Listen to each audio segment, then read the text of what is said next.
Existe uma pedra no caminho do Brasil. Uma epidemia que se propagou dos grandes centros e atingiu o interior do país. Uma tragédia que não poupa nenhuma classe social e prejudica, sobretudo, os mais jovens. O consumo de crack se tornou uma questão brasileira.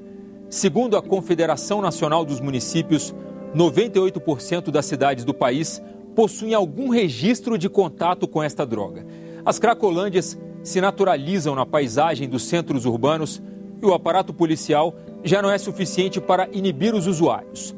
Sob efeito do crack, milhares de pessoas expõem uma realidade que exige ação governamental contundente em todos os níveis da federação. O repórter Senado de hoje fala sobre dependência química, o início da adicção no consumo de álcool, o depoimento sincero de pessoas que explicam o que é o inferno das drogas, as ações de repressão ao tráfico, o trabalho das comunidades terapêuticas na recuperação de dependentes. Veja agora na reportagem de Tiago Tibúrcio.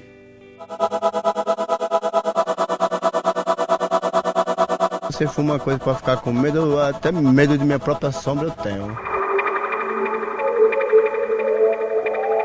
É o dinheiro que der para arrumar, nós tá pegando.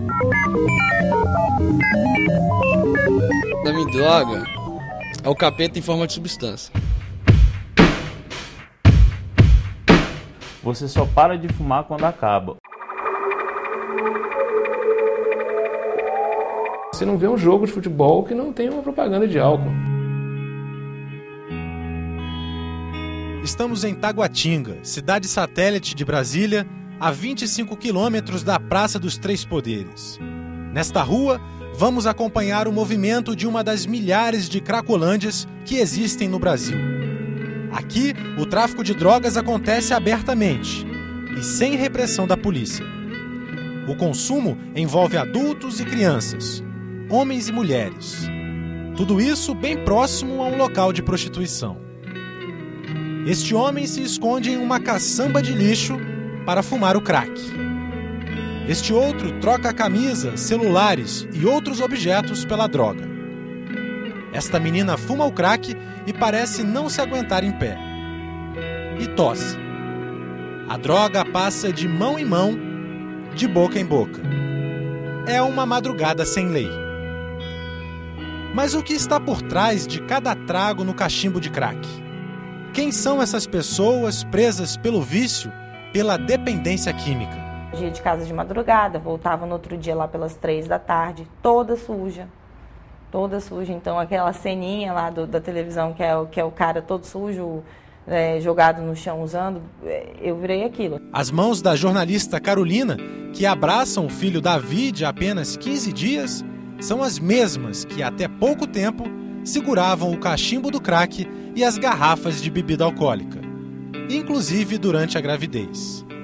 Carolina é um exemplo de que o crack já está na classe média. Pessoas que moravam com os pais, classe média alta, né? Com emprego, carro, era o que eu via, era isso, né? E usando crack. Não era só o mendigo que usava crack. Eu falei, não, peraí, então de repente eu posso usar com sucesso. Carolina luta com o corpo e a mente para ficar longe das drogas. Está em constante recuperação e já se internou várias vezes.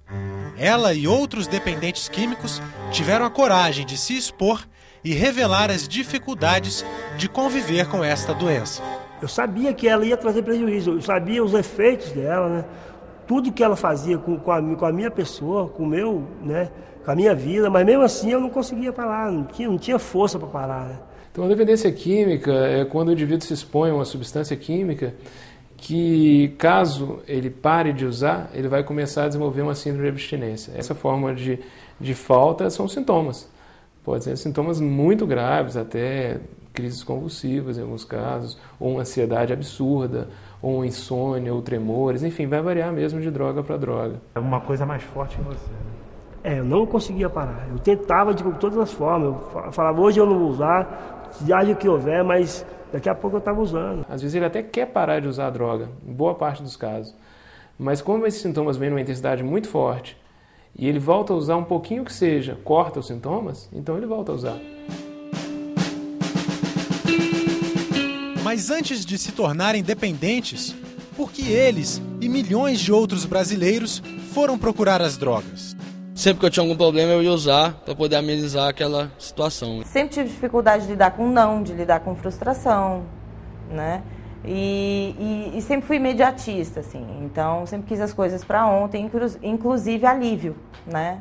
Que é o que a droga traz, assim, é um alívio imediato. Ele usa a droga como uma forma de tratamento, entre aspas, para aquela doença. Porque se ele está muito deprimido, ele está apático, sem energia, aí ele vai e usa uma cocaína, que é uma droga euforizante, ele se sente muito bem. Ele fala, nossa, esse é o meu remédio. Porque eu não queria nem sair do quarto, agora eu cheiro cocaína, eu quero sair fazendo tudo. Então ele começa a encarar a droga como um tratamento. Você tomou para ficar alegre e não ficou. Ai, aí tá ruim. Ou ficou para se acalmar e não se acalmou. Então você está começando a ser tolerante, você está precisando usar mais, né? E isso é um indicativo da dependência. Uma pesquisa da Secretaria Nacional de Políticas sobre Drogas mostra que 12% dos brasileiros entre 12 e 65 anos são dependentes do álcool.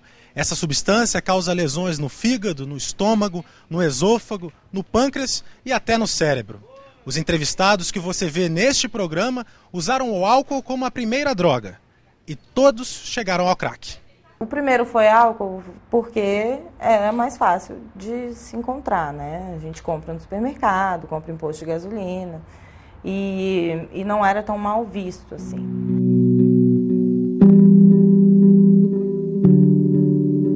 Eu trabalho muito com o conceito de cultura aditiva. Até parece que a gente valoriza um certo consumo, a gente fala que você merece uma cerveja. Isso é terrível, porque é um valor social.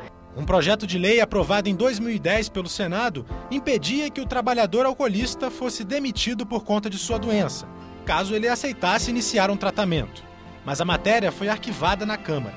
Apesar disso, a Justiça do Trabalho entende que nenhum dependente químico pode ser demitido por conta da doença. Deve ser afastado para tratamento pelo INSS. Após a pessoa consumir álcool e adquirir essa dependência e aí se transformar num doente, segundo a Organização Mundial de Saúde, aquela mesma sociedade que nos incentivou a beber é aquela que nos condena.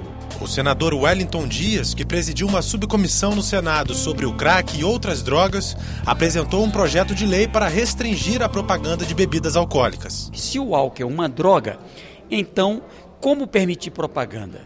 Como permitir a comercialização em eventos públicos?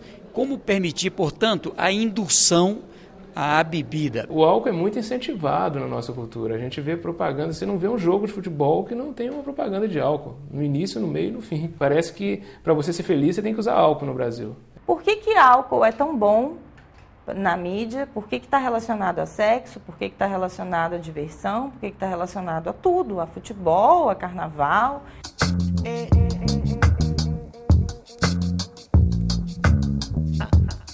Eu passava o dia em casa, mas a madrugada era inteira na rua. Era que nem um zumbi mesmo. E se deu o primeiro trago, já era. Se você tem R$1.000 no bolso, você vai gastar. Se você é pobre, tem só o dinheiro do teu salário para pagar teu aluguel, aquilo ali, tá, tu vai gastar tudo. Ia tudo para droga, faltava até comida às vezes em casa, né? Então, Roubou também? Roubei. Eu cheguei a perder 30 quilos, tipo assim, qualquer ferida que me dava, qualquer arranhãozinho virava uma ferida que não sarava. Eu ficava com ferida meses, só veio sarar depois que eu parei de usar a droga. Quanto é que custa uma pedra de crack? R$10 uma pedra, R$5 você compra uma pedra. Essa é a pedra no caminho de milhares de brasileiros e que está tirando a vida de muitos deles.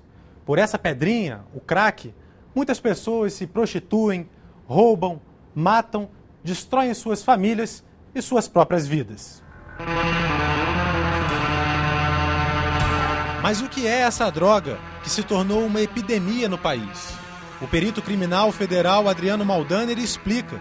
O crack é a pasta base da cocaína transformada quimicamente em pedras, com adição de sais e outras substâncias. É a cocaína para ser fumada. E usada assim, tem o efeito mais forte, mais rápido e mais devastador. E é isso que acontece com o crack.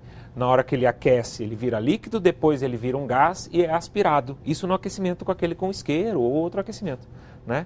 Então, essas pedrinhas aqui, né, geram cocaína na forma vapor, que é inalada, absorvida pelo pulmão, entra na corrente sanguínea e causa aquele...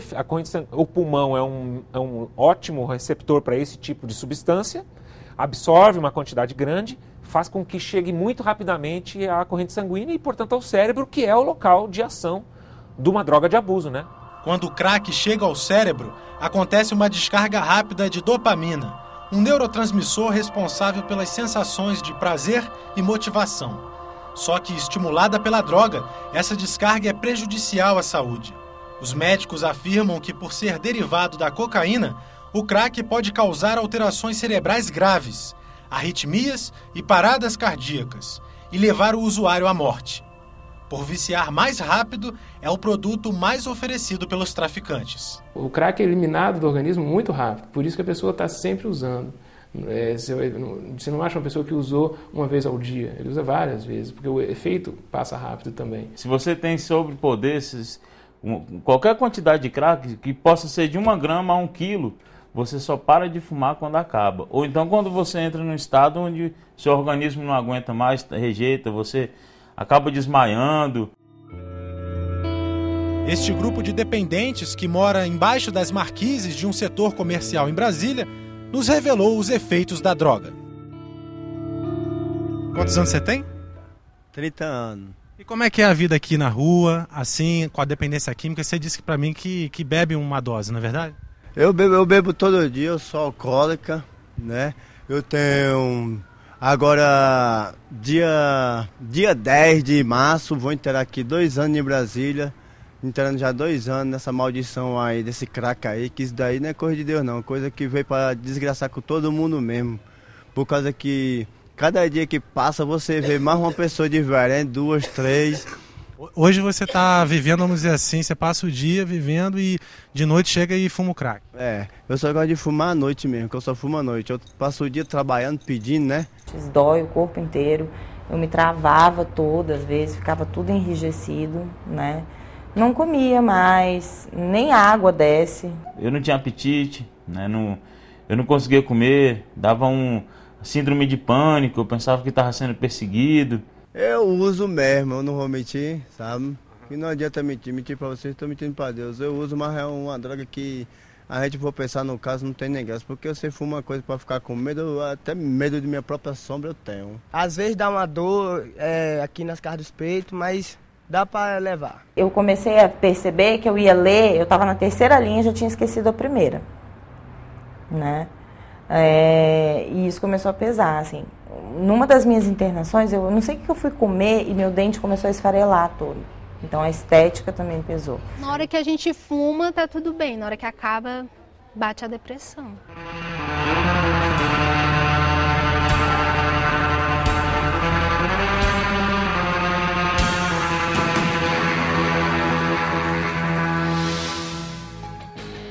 No próximo bloco, a atuação da Polícia Federal no combate ao tráfico, a tecnologia a serviço das ações de repressão, o Brasil no caminho das rotas internacionais.